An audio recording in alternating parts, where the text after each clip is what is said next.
Hi, this is Julie Putnam, and I want to show you how to make sure on your school website your teachers and staff listing is correct, both in the teachers and staff or faculty area and also in your academics or classroom page area to make sure that these areas are up to date as well. So the first thing that you need to do is go to the area on your website. It may say teachers or teachers and staff.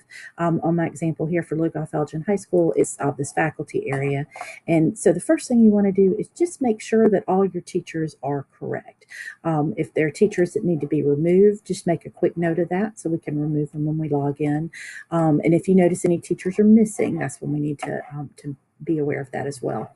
So if you go ahead and click the staff login and log into your site here now, we can go into that area. So under your main school heading, if you go to that, again, staff, faculty and staff, it's going to be listed the same area. Now you should see all of your teachers listed here. And this means that they have a website that they can access. Every once in a while, if somebody new has been added, they might be out of alphabetical order at the bottom. But what we can do then is we want to make sure, now that we know, we can go ahead and delete a teacher. If you delete a teacher, they're not deleted forever anymore. So that's great. So you can delete teachers that need to be removed. And if you need to add them, let me know. We can get them all set up and added. But the other thing that I want to check, and this is something that's kind of good to go through the first time, is if I go over beside the teacher's name and click options, and advanced, I want to make sure that there's a friendly website address set up for every one of my teachers. And it should be their first name dot last name, just like it is on their email address. So this is really important because, so for example, here is, I'm going to use this example, here's Robert Adams. I want to make sure that this matches his email address.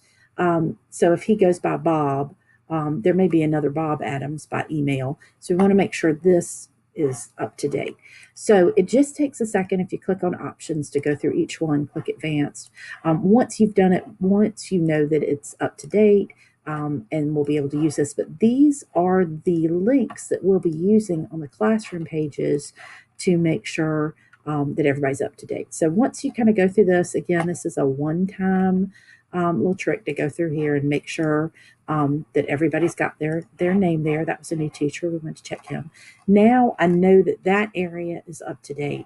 And this is where I now need to go into my academics area or my classrooms, whatever you call this section, where, for example, if I go to the English section, now I want to make sure that all my English teachers are listed here correctly.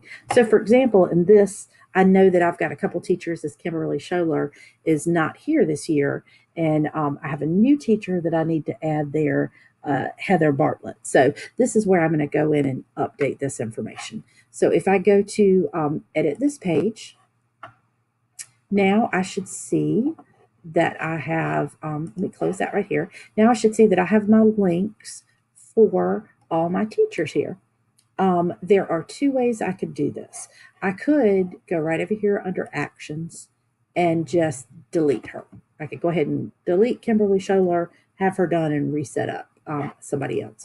But for this example, since I know that Miss Scholler is gone and I need to add another teacher, Heather Bartlett, what I could do here is go to actions, page options, right next to Miss Scholler.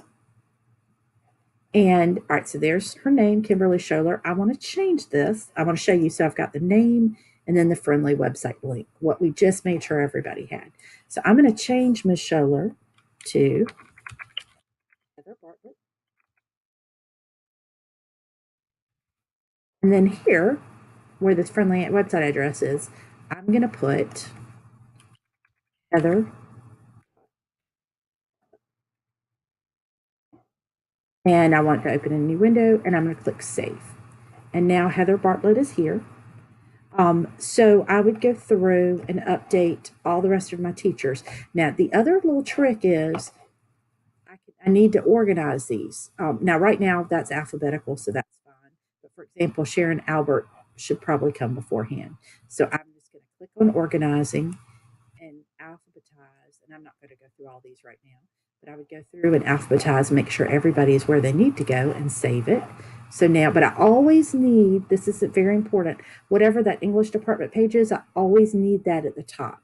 If I accidentally put one of these teacher pages above this, then when somebody clicks on the English department, they're going to go straight to that teacher instead of going to that page with all the links. But let's go look right now. So now I'm going to go back to my class page right here. I'm going to hit refresh because I see Kimberly Scholler still there. And now I see Sharon Albert's first, Heather Bartlett is second. So if I click on Heather Bartlett, well, now it's going to a broken link, and I'm going to show you why. I'm going to bet you money if we go back here now to her teacher page, Bartlett, because I didn't check on her. Let me go under Heather Bartlett and options. Heather B-A-R, her name is Bartlett, B-A-R-T. So that short name was incorrect. So if I change that to Heather B-A-R-T-L-E-T-T, making sure that's correct now, and I go down here and save it, and now if I go back to my English department, hit refresh, and I click Heather Bartlett now, ta-da, look, it goes to her website. So this is just kind of a repeat and go through. It is a little bit tedious, but you get it done once at the beginning of the year, and it should be up to date for everybody. Hope this helps you. Email me at julie.putnam@kcsdschools.com if you have any questions. Excuse me, kcsdschools.net if you have any questions. Thank you. Have a great day.